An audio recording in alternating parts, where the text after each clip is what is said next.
हम डरे डरे से रहते हैं। हम उस दौर में जी रहे हैं जब हम किसी से भी उलझने से झगड़ने से डरते हैं। सड़क पर चलते नहीं जानते कौन कब गुस्से में आकर बंदूक निकाले और आसपास लोगों को गोलियों से भून दे।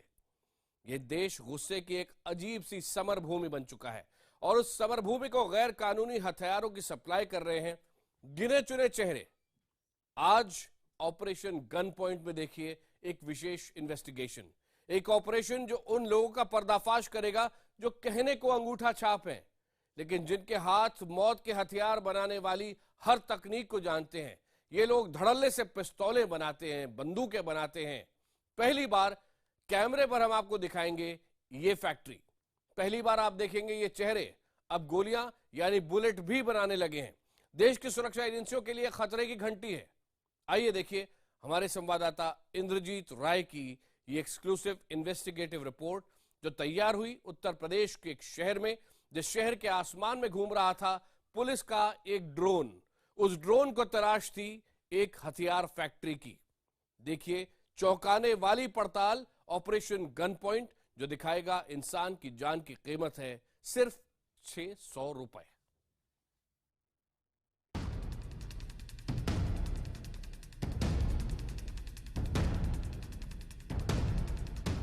पिस्तौल उठी, निशाना लगा, ट्रिगर दबा, डेटोनेटर ने बारूद पर वार किया, भरपूर ऊर्जा पैदा हुई और गोली दंदनाते हुए, नाचते हुए बाहर निकली।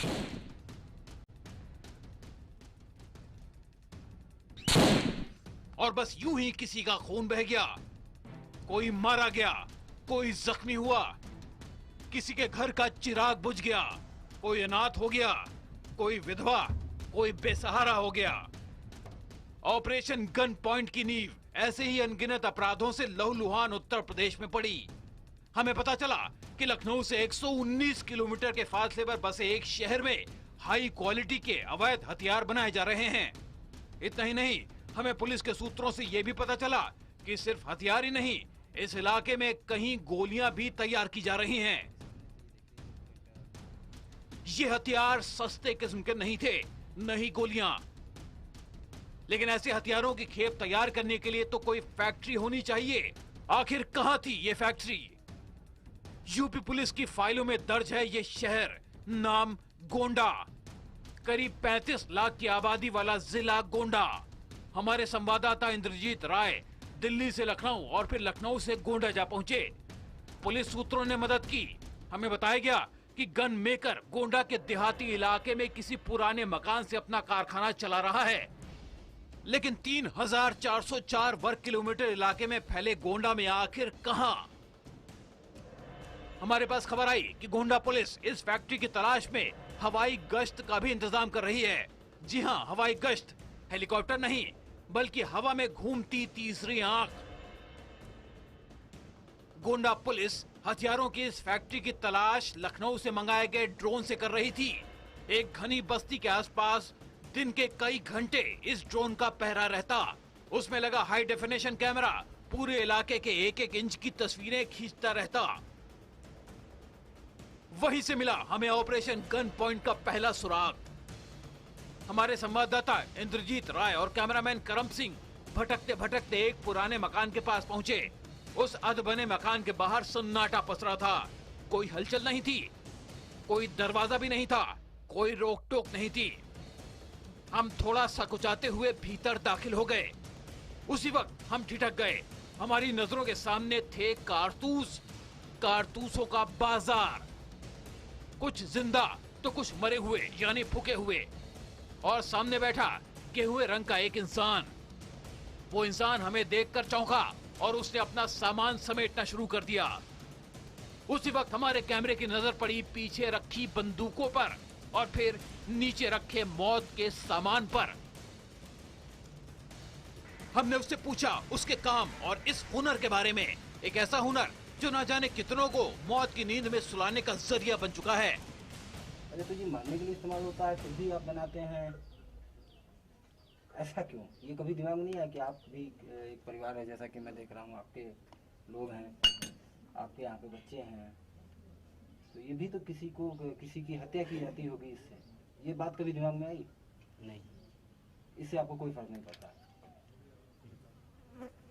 ये एक बड़ा सवाल है कि जिन चीज़ों का यहाँ पे ये लोग बना रहे हैं, इन चीज़ों से इन लोगों को ये फर्क नहीं पड़ता कि ये किसकी जान लेने के लिए बनाई जा रही है। फिलहाल सबसे दिलचस्प पहलू यहाँ पर ये है कि जो टेक्नोलॉजी ये लोग यूज़ कर रहे हैं वो बेहद दिलचस्प है, क्योंकि इन गोलियों को जिस तरह से फिनिश करके और भरने का, या आप अगर हथियारों को भी देखें, असलहों को भी देखें, आप देखिए कितनी ये नक्काशी जो इन्होंने की है या जो फिनिशिंग की है।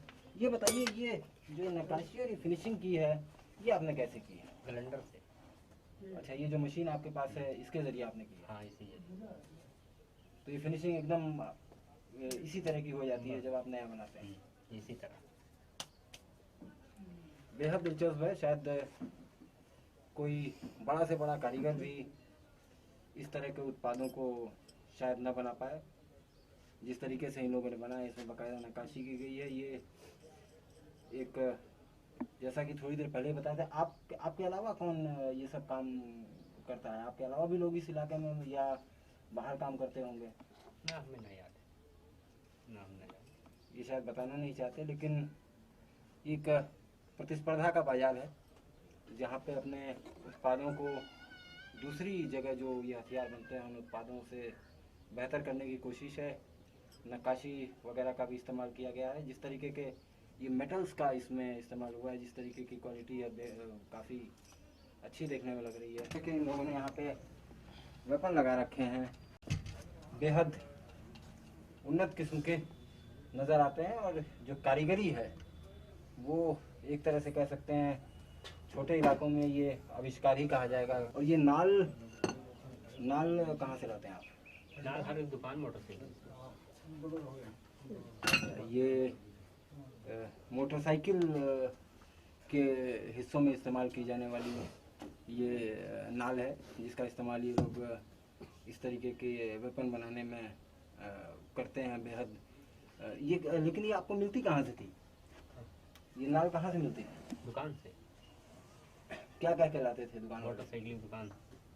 तो उनसे क्या कहते थे कि हमको किस लिए चाहिए? गाड़ी में लगवाना। अच्छा, उनसे आप कहते थे कि हमको गाड़ी में लगवाना है। हम हैरान थे। अवैध हथियारों का सौदागर और नाम बरकत। क्या कभी सुना है आपने मौत की बरकत जैसा लफ्ज? एक इंसान धड़ल्ले से लखनऊ से 119 किलोमीटर के फासले पर बैठा कानून को ठेंगा दिखाते हुए एक देसी पिस्तौल बना रहा था। देखिए किस तेजी से चलते हैं उसके हाथ। बरकत अली इस वक्त काम पर था। पिस्तौल के हत्थे पर काम चल रहा था।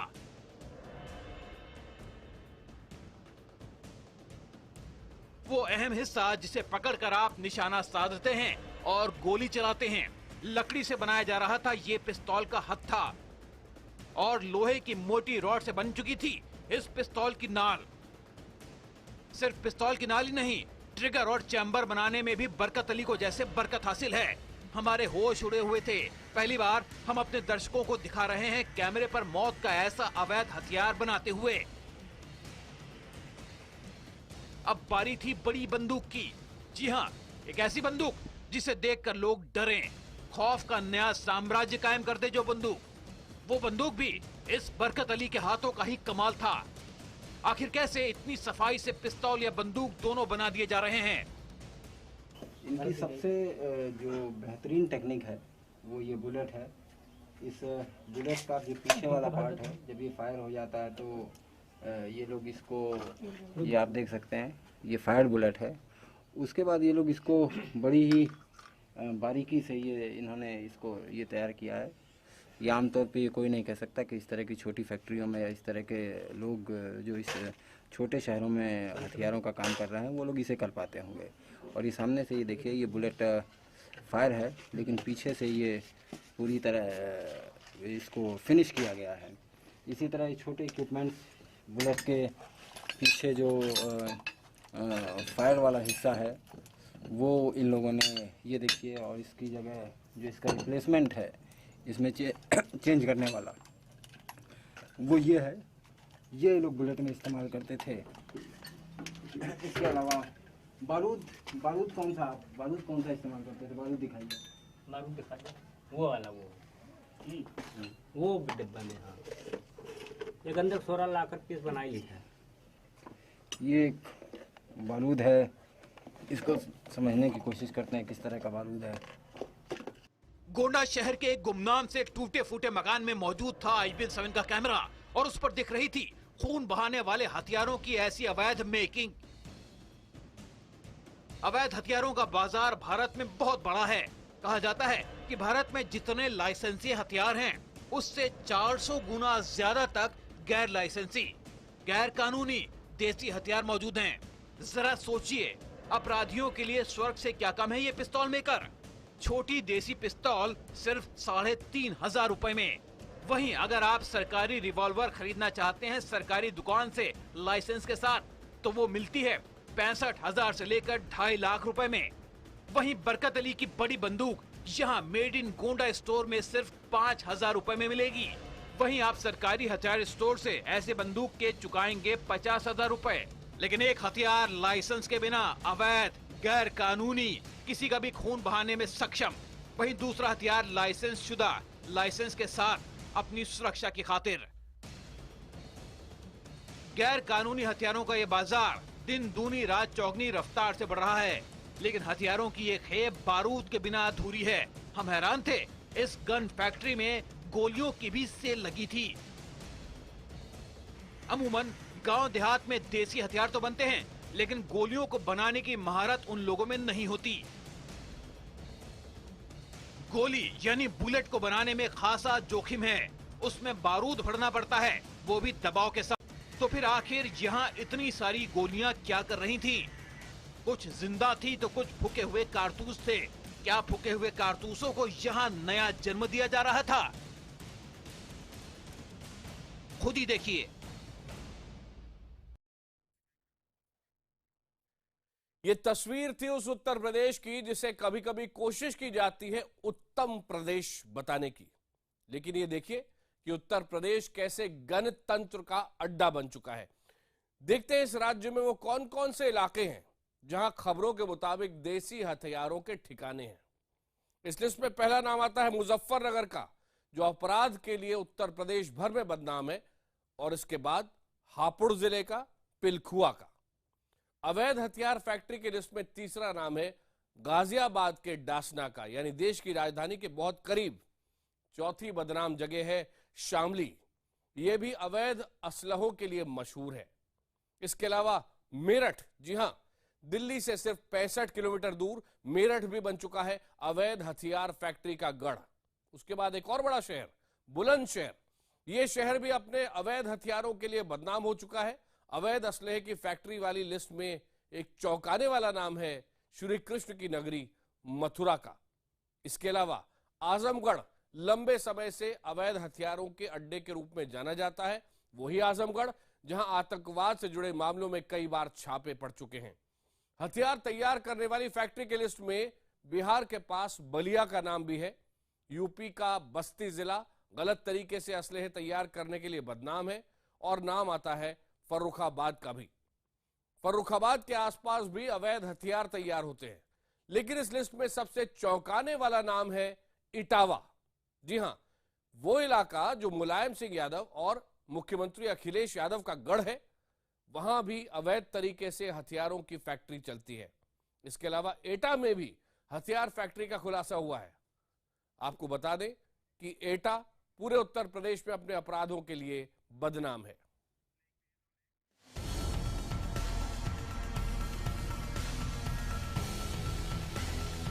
देखा आपने, गोली बनाने का नायाब तरीका, फूके हुए कारतूस को नया जन्म देकर फिर मौत देने वाली बुलेट बनाने का तरीका। सब कुछ देसी, घरेलू, न कोई बड़ी मशीन, न कोई बड़ा तकनीशियन। बरकत अली की एक गोली की कीमत है 600 रुपए। बाजार में नई गोली खरीदने जाइएगा तो मिलेगी 1500 रुपए में, वो भी लाइसेंस दिखाने के बाद। मेड इन गोंडा गजब था, सस्ता और टिकाऊ। माल खपाना इस इंसान के लिए बेहद आसान था। उसे खरीदारों की कमी नहीं। नए ऑर्डर आने पर उसकी मोबाइल फैक्ट्री खुल जाती, 2 सहयोगी साथ आ जाते, किसी भी खाली इलाके या मकान में हथियार बनाए जाते और डिलीवरी के साथ खेल खत्म। बारूद से ऐसी बाजीगरी हमने पहले नहीं देखी थी। ये सौदागर मौत का सामान ऐसे बनाते थे जैसे किसी खानदानी विद्या को सहेज रहे हों। हमसे रहा नहीं गया। उन्हें बातचीत के लिए रजामंद करने के बाद हमने पूछा, क्या उन्हें इस बात का गुमान नहीं है कि उनके ये हथियार किसी की जान लेते हैं, खून बहाते हैं, समाज में घृणा और द्वेष फैलाते हैं, इंसान इंसान के बीच खून की लकीरें खींच देते हैं, देश को कमजोर करते हैं। इस हथियार का क्या इस्तेमाल है? ये किस लिए ये किस लिए इस्तेमाल होता है? अब जाते हैं अपन लेकर, या शादी ब्याह में दागें या कुछ भी करें, आपको इससे मतलब नहीं है? इससे नहीं मतलब। आपको मालूम है इससे लोगों की जान ली जाती है, इससे अपराध किया जाता है, इससे आपने कभी दिमाग में सोचा? नहीं, कब्बो नहीं। अरे तो ये मारने के लिए इस्तेमाल होता है, फिर भी आप बनाते हैं, ऐसा क्यों? ये कभी दिमाग में नहीं आया कि आप भी एक परिवार है, जैसा कि मैं देख रहा हूँ आपके लोग हैं, आपके यहाँ पे बच्चे हैं, तो ये भी तो किसी की हत्या की जाती होगी इससे, ये बात कभी दिमाग में आई? नहीं। इससे आपको कोई फर्क नहीं पड़ता है?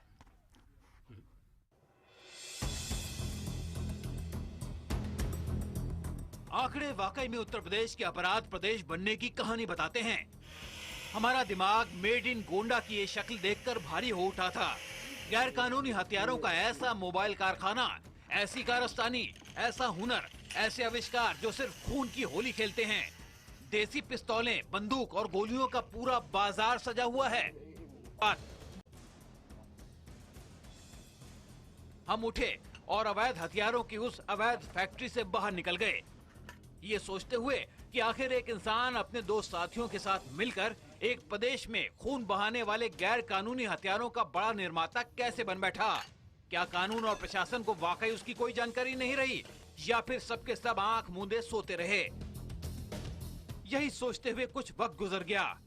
पुलिस महकमे से हमारे पास एक खबर आई। खबर ये कि गोंडा के एक इलाके के ऊपर उड़ती तीसरी आंख यानी ड्रोन ने कुछ तस्वीरें कैद की हैं। ड्रोन में लगे हाई डेफिनेशन कैमरे ने एक टूटे फूटे घर के एक आंगन की तस्वीरें उतारी थी।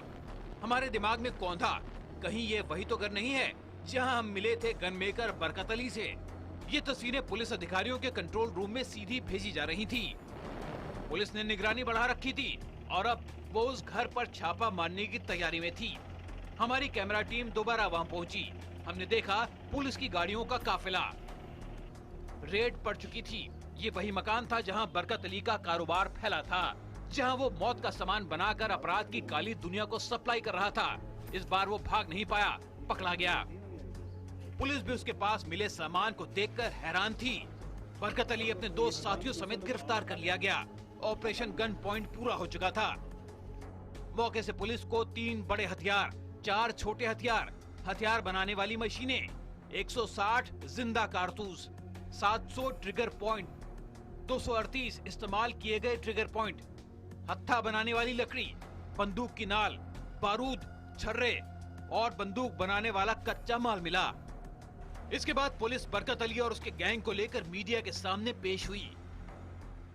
ड्रोन की मदद से हम लोग ने इस अवैध असला फैक्ट्री के बारे में इंफॉर्मेशन गैदर की। विजुअल्स हम लोग को मिले, पुख्ता हुए जो हमारी इंफॉर्मेशन थी, उसके बेस पे हम लोग की स्वाट टीम ने इस अवैध असला फैक्ट्री को रेड किया है और बहुत ही फाइन जो है इसमें इनके टेक्नोलॉजी इनकी थी। बहुत अच्छे तरीके से इन्होंने वेपन बनाते थे। जो कारीगर थे मेन जो इसमें थे बरकत अली, वो मौके से गिरफ्तार हुए हैं। 2 अन्य व्यक्ति भी जो असला को सप्लाई करते थे वो वहाँ से पकड़े गए हैं। जाहिर है गोंडा पुलिस ने अवैध हथियारों की मेड इन गोंडा की ये फैक्ट्री तो पकड़ ली, इसके लिए ड्रोन की मदद भी ली गई। लेकिन ये तो गणतंत्र से बुरी तरह घिरे उत्तर प्रदेश की सिर्फ एक फैक्ट्री थी, एक बरकत अली था। आंकड़े बताते हैं कि ऐसी दर्जनों फैक्ट्रियां कई शहरों में चल रही हैं और न जाने ऐसे कितने बरकत अली रोज मौत का कितना सामान धड़ल्ले से बना रहे हैं। आखिर उन फैक्ट्रियों का अंत कब होगा? इंद्रजीत राय, गोंडा, लखनऊ, IBN 7।